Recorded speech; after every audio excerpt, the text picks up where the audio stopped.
Well, I have arrived here in Zion National Park, and it is certainly quite wintry here. It snowed a fair amount yesterday, and even though I could have arrived here ahead of the storm, I figured I just wanted a little more time to get ready. And it's been about a week and a half since I returned from Death Valley.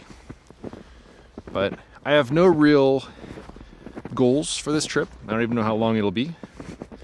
But I figured in the wake of the storm, as the snow starts to melt, as we get some perhaps interesting ice to work with, I'll definitely be curious to see what I can find. But it's very quiet here, and it's pretty much a ghost town. Not too many people here. But I'm just wandering around trying to find some inspiration and try to come up with a plan for the days to come. But we'll see what happens.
Well, it is now early evening, and I've returned to the same little canyon where I was this morning. And I came here to check to see if there were some interesting ice patterns, and there was a little bit, but not a heck of a lot. But then I wandered downstream and found a really cool area that has some ice that sees intervals of sun and then shade, then sun and then shade. So it is a kind of a tortured sort of ice. And it creates all kinds of really interesting patterns and textures. So I found a scene there with a rock surrounded by all these sort of crystal-shaped pieces of ice. After that, I drove up to the higher elevation east side of the park, and it was still very, very blanketed with snow. But I was checking to see if there was any snow melt during the kind of midday hours. And there's a little bit, and I think perhaps tomorrow there might be some opportunities up there. But I really need some of the snow melt to go down through the washes and then the freeze overnight, and that can create some interesting opportunities. But in the kind of early afternoon, I went to the main canyon and was wandering along the river, and I found a really nice scene with a nice reflection of the sandstone walls on the surface of the river.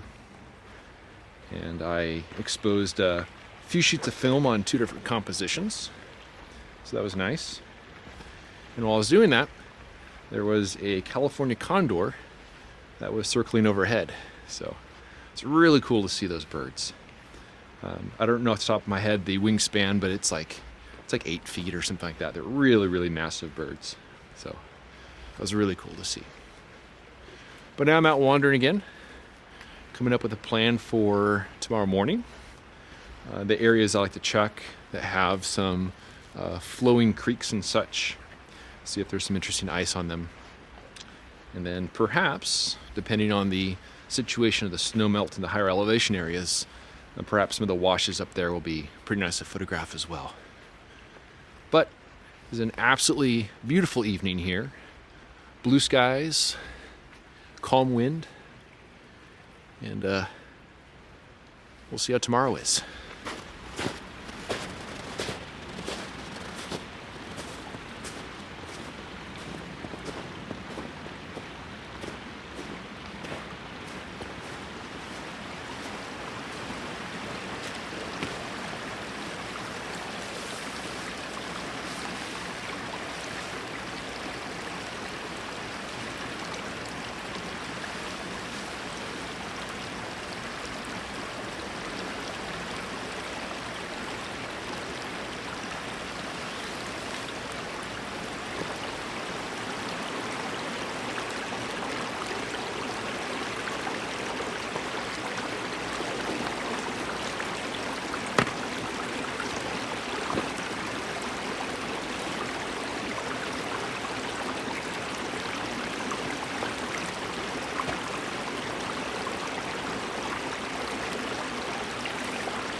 is now early afternoon. It got really windy. Skies overhead are lightly overcast, kind of the milky sort of skies. And the snow has melted here a little bit more in some of the higher elevation areas. So I have a little easier access to some of the areas where I'm very accustomed to just wandering around. And I revisited a location I photographed this past fall where there's this cactus and this fracture. And the cactus has been pretty much flattened. I don't know if that's just a normal thing that happens during the wintertime, but hopefully it rebounds a bit because it's pretty cool looking cactus. But it feels pretty good to expose the sheets of film this morning on that subject. And I have found some areas up here with some nice ice, but I'm not sure the wind is going to allow me to take any photos of it. But in any case, I'm gonna keep wandering and see if anything catches my eye, but this might be a head back to the truck and read kind of afternoon, but we'll see how the weather progresses.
So a bit before sunrise this morning, I revisited the location where I shot the photo of the rocks surrounded by ice yesterday. And it didn't quite get cold enough overnight in order to put any new ice there. So I decided to head up in elevation where it was a little colder. And there was this creek that I was driving past yesterday. And it is north of the road, so it sees some pretty strong afternoon sun. And saw a little bit of flowing water there. And so this morning I decided to go down there and check it out, and sure enough there was some really nice ice to work with. So I found two compositions. The first was some ice and some mud ripples. And then the second was some rocks that were surrounded by some very interesting ice patterns. So that felt pretty good. The second photo was a little bit rushed because there was some direct sunlight that was going to creep into view right away. But after that, went back to my truck and spent a few hours loading film, which is one of the many joys of shooting large format. But now I'm out wandering, and the sky is completely blue. It's actually a fairly mild day. Temperature-wise, it feels a lot more like fall. So hopefully this will amount to some more snow melt today and lead to some interesting opportunities in the days to come.